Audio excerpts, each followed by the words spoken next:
In this video, I'm going to tell you my single biggest tip I would give anyone who wants to get better at multiplayer in Star Wars Squadrons, and I'm going to give you 3 little steps to implement that one big secret. Hello there and welcome. This is Star Wars in Real Life, where we fill our lives with Star Wars instead of actually important things like getting approved for a mortgage.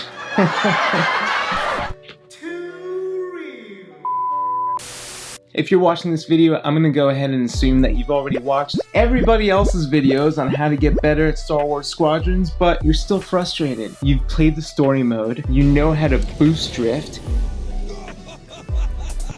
you've got a mic, you're communicating with your team. Alright guys, just like we practiced. Keep that tight formation and watch out for those towers. Blah, blah, blah, but you're still not very good. And it's frustrating, man, because you know this game is great and you want to enjoy it, but you're not, because it's no fun to suck. So how do you get good at multiplayer? How do you end the dogfight with a positive KD ratio? How do you go on a kill streak? What does everyone else know that you don't? The answer? Power management mastery. Now, I'm not going to consider myself to be a master at power management, but I have gotten extremely comfortable with it, and it's literally the only change I've made to my gameplay. Made me go from being the lowest scoring player in the entire match to being the highest scoring player in the entire match. Seriously, that's the only change I've made in my gameplay. But there's another secret. The only way to master your power management systems is in the training mode. Okay, hold up. If this were any other game and someone in a YouTube video told me to try out the training mode, I would immediately exit out, because training modes have never helped me in any game in the history of games ever. This is not one of those games, and that's because it's just so very complicated. There are so many systems and controls to learn and memorize and use that you can't possibly learn those things with the pressure of a multiplayer dogfight upon you. So take that pressure off your shoulders, go into the training mode, deploy some enemy squadrons, and just start mastering your power management. Actually, you know what? First, before you start doing that, do the obstacle course in the training mode. Do it a dozen times with full powered engines. Do it until you don't crash or hit anything in your environment. Do it until you can boost drift so comfortably that you're able to do this.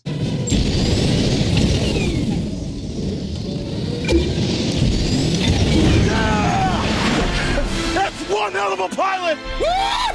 Because once you can do that, you'll be a good flyer, and good flyers are very hard to kill. And only then will you be ready to start learning your power management system. So I'm going to give you 3 specific things to do to start learning that. Number 1, start every dogfight by overcharging your shields and overcharging your weapons. Number 2, use the right loadouts to overcharge all your systems at the same time. And number 3, master the art of switching back and forth between front and rear deflector shields. So let's go over number 1 in depth here. I start every single dogfight now the exact same way. And it took me longer than it should have to learn this because I was operating under the wrong assumptions about power management. For example, I like to go fast. So I used to always play with full powered engines because I thought that if I ever switched my power to my weapons or to my shields, that I would immediately lose that boost and that ability to drift. But that's incorrect. You don't instantly lose those bonuses. They slowly deplete over time. And knowing that has completely changed the way I think about power management. And so now I start every dogfight the exact same way, because what happens in a dogfight? 2 teams are at opposite sides of a map and everyone charges into the center to start killing each other for those early kills, right? But it takes about 10 seconds to get to that center. So what are you going to do during those 10 seconds? Overcharge your shields,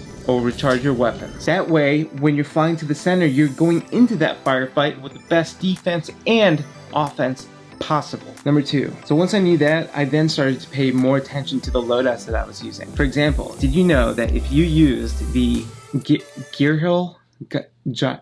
Hill, the resonant shield loadout on an X-Wing, that it makes it so that when you overcharge your shields, they won't deplete over time?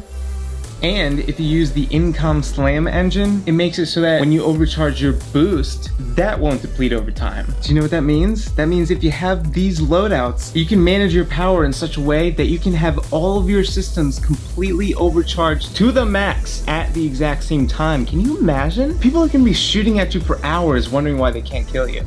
That's awesome. But you have to practice using these advantages and mastering the art of switching back and forth between systems. And that's what the training room room is for. Deploy squadrons one after the other until angling your shields front and back becomes second nature. And actually, here's a really simple sentence for you to remember what to do.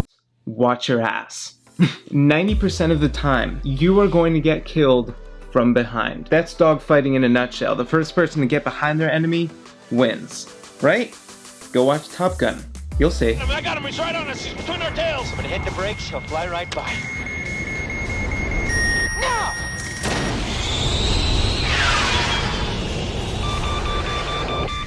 I got a good lock. Firing. So angle those deflectors to your rear, your ass. Watch your ass. Unless you're being fired upon from the front. If you're in a rebel ship, that'll look like a bunch of green lasers coming upon you. If you're Empire, red lasers. Okay, so go and deploy those practice squadrons, charge straight at them with your shields to the max and focus forward. Once you've passed them, circle around for a second pass, and once you've done that, kick your shields to the back, because by then, everyone is going to be flying around in different directions, and your next death will probably come from behind. So those are the basics of power management. Master those basics, master that obstacle course to become a good flyer, and I promise you're gonna be amazed by how much better of a player you are. My very first time doing this, what I'm telling you to do, I practiced power management for like 2 hours in the training room. The very first dogfight I entered in multiplayer right after that, I went on a 7 kill streak. That was my first kill streak in the game ever. In the very first dogfight, 7 kills, 0 deaths. No joke. So go out there, try it out, let me know how much better you get, and also let me know if you want me to keep doing Squadrons videos. Everyone else seems to be talking about it a lot, obviously, so I really want to know what you guys think. But until then, you will subscribe to this YouTube channel. We will keep on living Star Wars, and remember, stay on target and watch out for those towers.